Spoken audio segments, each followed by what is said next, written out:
Are we going live? We're live. We're live. We're live. We're live. We're live. There we go. James Joyce. Ulysses. Let's see. How many pages is this book anyway? So, what is this called? 700. But they and this one's this one's 700. Okay, so I should be there. Okay, haven't done it in a while. It's Alex and Lawrence, the Portable Infinite. We're reading Ulysses. We're in chapter 7 here. Aeolus. Here we are. And if you seen my video after the wake, you can see that Joyce is very influential. Let's go to it. So Ulysses. Joyce, recent. I talked about Harry Matthews, John Ashbery, literary criticism, and there's one called After the Wake, which I did a day yesterday or the day before. So those are all the writers that were influential influenced by James Joyce. So that's a good sign of a good writer. You know, he's very influential. Everybody that comes after him is thinking about Joyce, or he's thinking about Hemingway, or he's thinking about, whoever.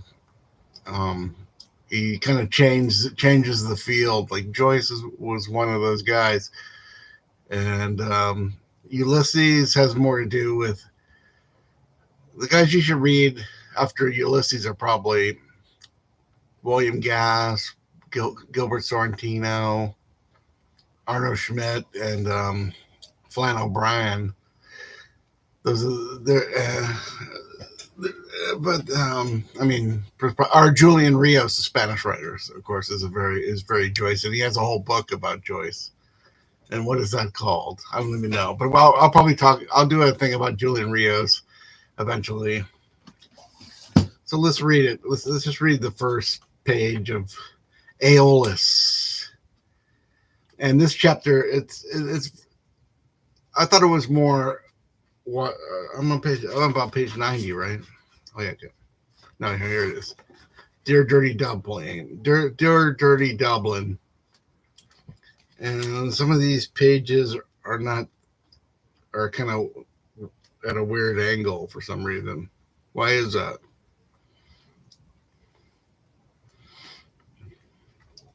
So let me see, where are we at here?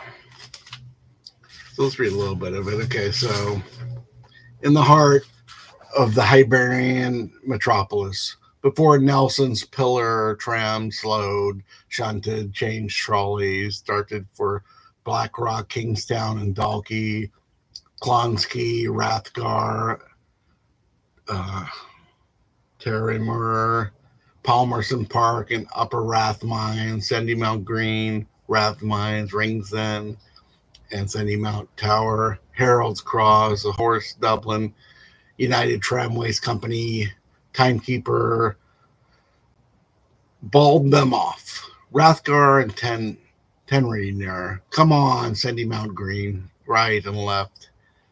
Parallel clanging, ringing in a double-decker and a single-deck mode. Moved from their railhead, swerved to the downline, glided parallel, start. Palmerston Park, the wearer of the crown. Under the porch of the General Post Office, shoe blacks called and polished. Parked in the north, Prince's Street, His Majesty Vermilion mail cars bearing on their sides the royal initials ER, received loudly, flung sacks of letters, postcards, letter cards, parcels, insured and paid for locals, provincial, British, and overseas delivery. Gentlemen of the press, gross-booted draymen roll barrels, dull thudding one of Prince's stores, and bumped them up on the brewery float. On the brewery float, bumped dull thudding barrels rolled by gross booted draymen out of Prince's Shore. So he kind of reverses it around there. There it is, Red Murray said. Alexander Keys. Just cut it out, will you? Mr. Bloom said, and I'll take it round to the telegraph office. The door of Rutledge's office creaked again. Davy Stevens, minute in a large cape coat, a small felt hat crowning his ringlets, passed out with a roll of papers under his cape. A King's Courier. Red Murray's long shears sliced out one of the advertisements from the newspaper in 4 clean strokes, scissors and paste. I'll go through the printing works, Mr. Bloom said, taking out the cut square. Of course, if he wants a par. Red Murray said earnestly, a pen behind his ear. We can do him this one right, Mr. Bloom said with a nod. I'll rub that in. So, yeah, that's the beginning. They're at like a newspaper.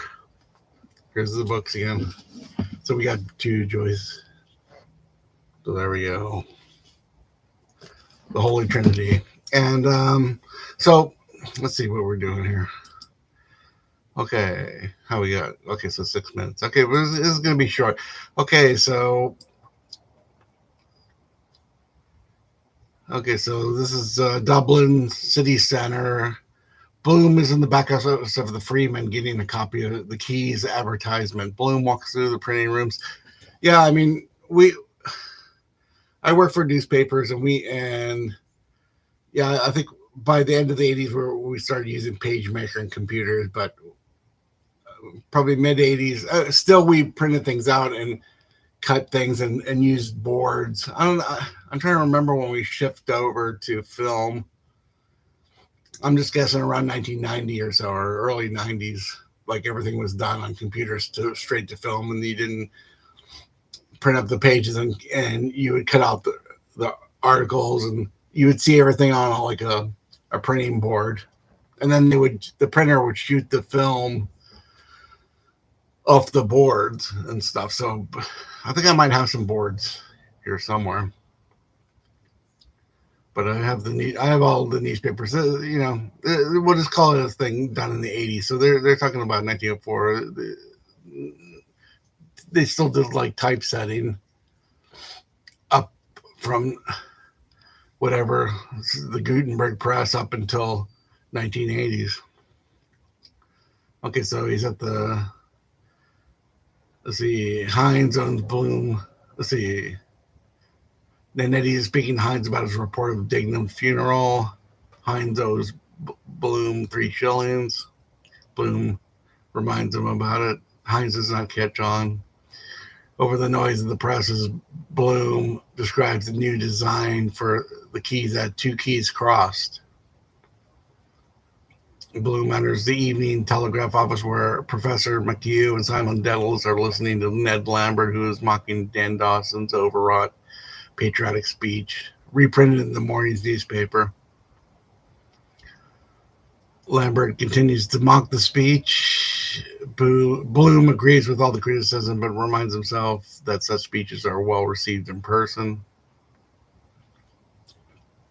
Malloy offers McHugh a cigarette. Lenehan lights their cigarettes. So they're just gonna, they're not the funeral anymore. They're not in a bar. They're at the newspaper. They're just kind of talking. Let's see what else. Oh, Stephen Dallas shows up here. Stephen hands Deezy's letters to Crawford. Crawford knows and comments on Deezy's late wife, which helps Stephen understand Deezy's view that women are responsible for the sin in the world. Crawford asks Stephen to write something sharp for the paper. Crawford recalls the great talent of Ignatius Gallagher,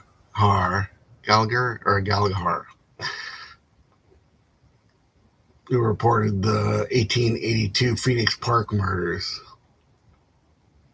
So we learn a lot about Irish things. They're always referring to things that have happened. Parnell, the 1882 Phoenix Park murders. Stephen suggests that they adjourn to a pub, and Lenehan leads the way. O'Malloy holds Crawford's behind to ask him for a loan. Stephen walks outside with Professor McHugh and tells McHugh a cryptic parable of two old virgins who go to the top of Nelson's Pillar to see the views of Dublin and eat plums. While Stephen tells the story, Crawford finally emerges outside, and Bloom, on his way in, attempts to accost him on the front step. Bloom wants approval for 2 months renewal of the Keys ad instead of 3. And Crawford turns this offer down. He cannot lend any money. Ahead, Stephen's story continued with the women giddy at the top of the pillar, eat their plums and spit their seeds over one side. Steve laughs. The story is apparently over, but the listeners are confused. Stephen names the story Episcopal site of Palestine, or the parable of the plums. McHugh laughs knowingly. Meanwhile, the trams and other vehicles all across the city continue to roll. This is the first episode. It's it seems kind of text kind of seems kind of self-reflexive. It's modernism, high modernism. The newspaper-like headings break up the otherwise familiar text and suggest to the reader that an outside editor, author, or arranger is responsible. We are no longer involved into the one-to-one. So the first 6 chapters, there's the 3 Daedalus chapters, and then there's the 3 Bloom chapters, and then this is the second part. This is the next 6, and there's kind of a shift, and it becomes, even though it's easy reading, and it's kind of decipherable. It's like I said, the text is self-conscious. The episode parallels the aftermath of Odysseus' visits to Aeolus, the god of winds.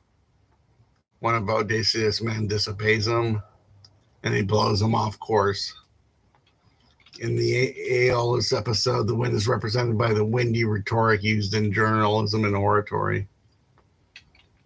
He's called journalism is. Episode 7 also recalls one of Joyce's earlier works, the short story collection Dubliners.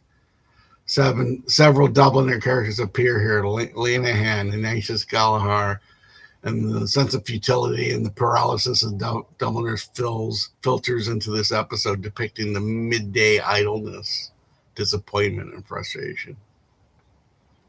Episode 7 is the first episode which Stephen and Bloom actually cross paths at the very end of the episode.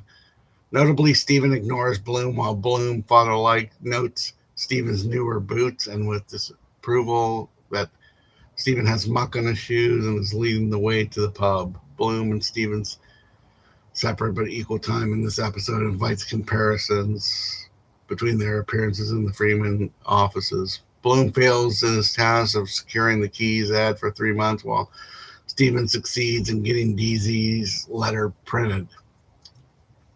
Stephen has the center of the room, physically and symbolically, while Bloom remains unseen on the outskirts. He gets bumped.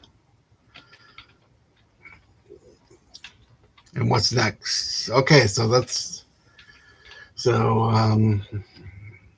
then, he wants Stephen to write something for us. So we went to hell. We have a newspaper. So what's next? Lestragonians, episode 8.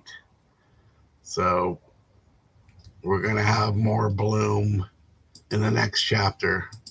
Okay, so that's enough for now.